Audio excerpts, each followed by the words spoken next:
put or pull it all together. I'm wondering, as I just finished off the 28th Setup for Success lesson, what is the proper terminology? I'll Google it after this, but I'm just curious.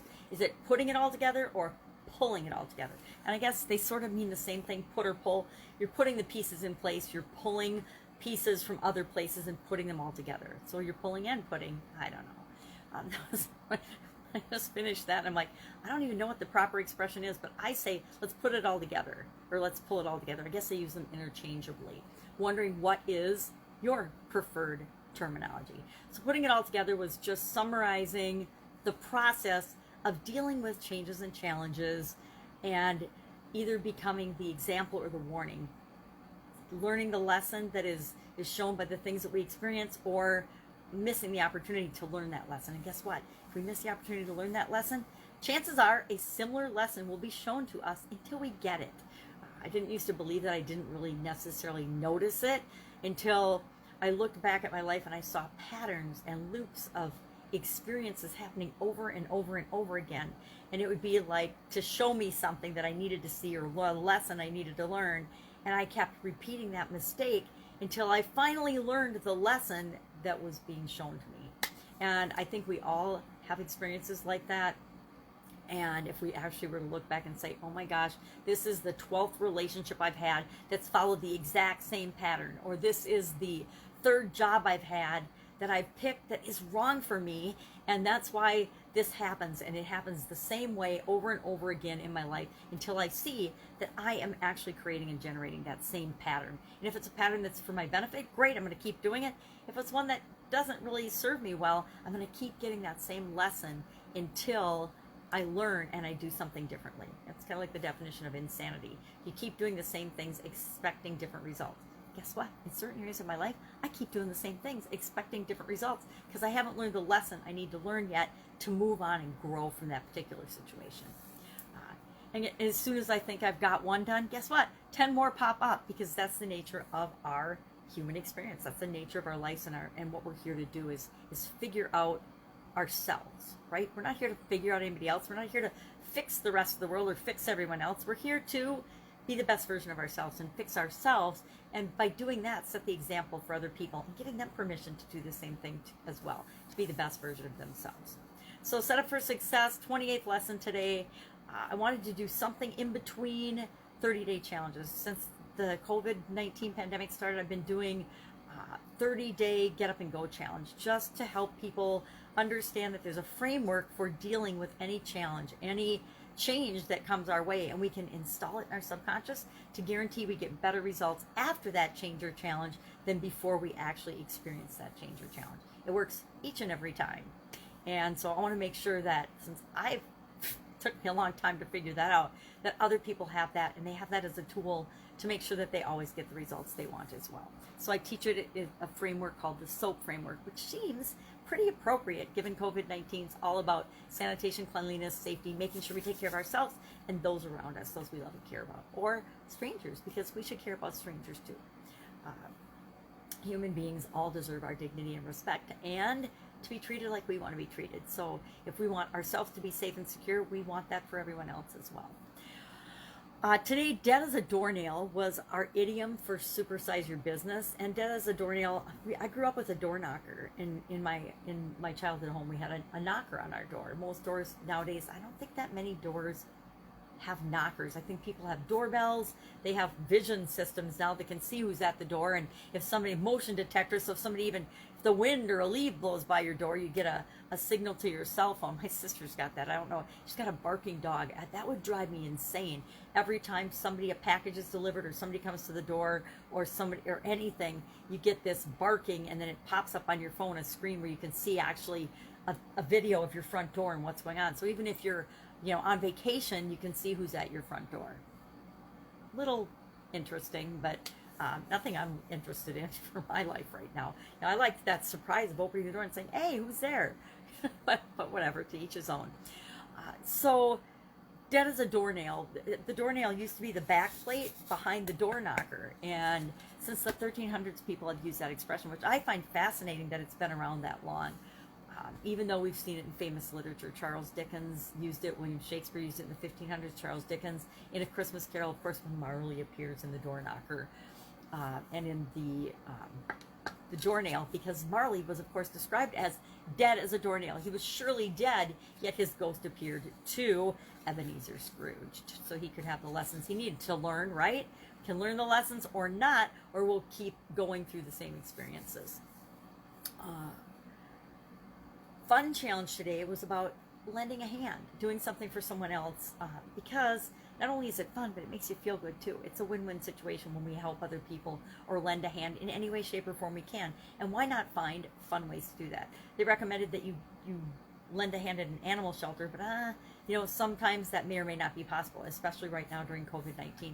May or may not be possible, and since the kids in our area are in school, probably not going to do a whole lot of animal shelter interaction, but there's always a way that you can lend a hand and help somebody else out. Maybe it's just answering a question or contacting somebody and letting them know that you care about them and you're thinking about them. Those are all positive, fun ways to lend a hand, right? So 30-day challenge starts tomorrow. It'll be 31 days because there's 31 days in October, but that's going to start tomorrow on the Get Up and Go challenge page. 11 a.m. Central Standard Time is when I post it, or I might do it before, but I make sure that it's there for sure. I've tried doing it literally live, but I was hanging out with my granddaughter when I first started doing it during COVID-19. Now that she's in kindergarten and school, I miss her terribly, but it wasn't feasible for me to have her always.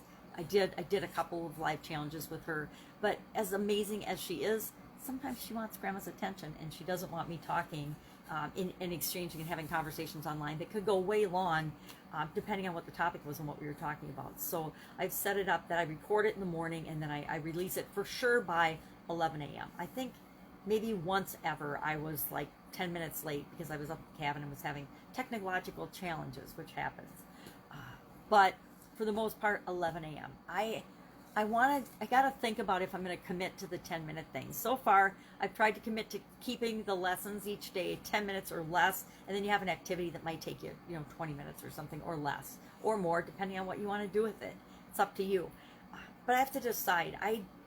I know it's really hard to listen to something that is too long or too much. I think that so often people are doing challenges right now where they're doing like speakers and hour-long presentations for 5 days, thinking that they're giving all this value to people, but really all they're doing is, selling their thing at the end and pontificating a lot, which I do that too. I admit I pontificate and talk too much about certain things. But I think I'm going to, and it's not going to be 10 minutes every day. I'm going to tell you right now, I can promise and say I'm going to try to keep it 10 minutes every day, but even with the timer, I don't keep it to 10 minutes. If I'm in the middle of a topic, I'm not just going to cut it off or not give you the day's assignment or the day's tool. I'm going to add this time through, and I've been brainstorming, and I was doing it today even. I can't reach it, so I can't see it, and I have to break out the magnifying glass, but I was brainstorming. I wanted to make sure I shared one of the tools that I use in my life all the time every day of the challenge, so that in addition to the topic of the challenge, the SOAP framework, which we're going to go through over and over again because it's so powerful and so important for each of the different areas and aspects of our life, I wanted to have an actual tool or technique or strategy that people can use and apply to their life right now. And will you use all 31 that I come up with? I've got a list of probably 60 or more already of things that I use all the time. Guess what? I don't use them all the time. I pick and I choose and I create my own toolbox of what works for me. And that's why I want to present all the different tools that I use most often, is so that you know that you can pick and choose and pick the tools that you have in your toolbox. Maybe there's just one or two things that you use over and over and over again. For example, I have a morning routine. I use and do affirmations. I have gratitude. I have a gratitude practice. I have an exercise practice. So I have practices for different areas and aspects of my life, but I don't do the same thing every day with them. Sometimes I do, sometimes I don't. It depends on what's going on in my life, what my situation is, what's changed, and what I need. But I have this extended toolbox of things that I can grab and I can pull out and use when I need to, like the Lifeline exercise or goal setting or decision making, more robust decision making tools and activities. I can pull those in as I need them, but I still have probably just a handful of tools that I personally use all the time, like almost every day. and then others that I add in when I need them, right? Maybe 5 of those tools are my everyday. I do this when I brush my teeth. I do this when I'm getting ready in the morning. I do this one at the end of each day before I go to bed. I do, and they're different for each of us based on what we need, and they change over time depending on what we need over time. So sometimes I need more of a certain type of activity. Sometimes there's stuff going on in my life that I just need to let go of. So I might pull in 4 or 5 different techniques and strategies and tools for letting go of blocks or negative emotions or past experiences, whatever is going on at the time. So I wanted to, during this challenge, share a bunch of those tools that I use on a regular basis so that you can create and the people participating can create their own personal toolbox that works for them and that meets their needs, but also so that they know about other tools that they might not have ever explored or looked at before. I am finding and discovering different people offering tools and strategies and techniques all the time, especially during COVID. I have learned probably 20 or 30 new different techniques and strategies that people are using and teaching, which are right up my alley because I help people with change and challenges. So perfect time. And COVID-19 has been a gift to some of us in terms of it's helped us to hone and do a better job and practice a lot more quickly what it is that we do and how we serve people. So that's what I'm working on. Book, haven't been working on it. I admit it. I have not been working. I'll pop back into it. Because of course it's a challenges book, so it's about challenges, so it's right up my alley of what I'm practicing all the time.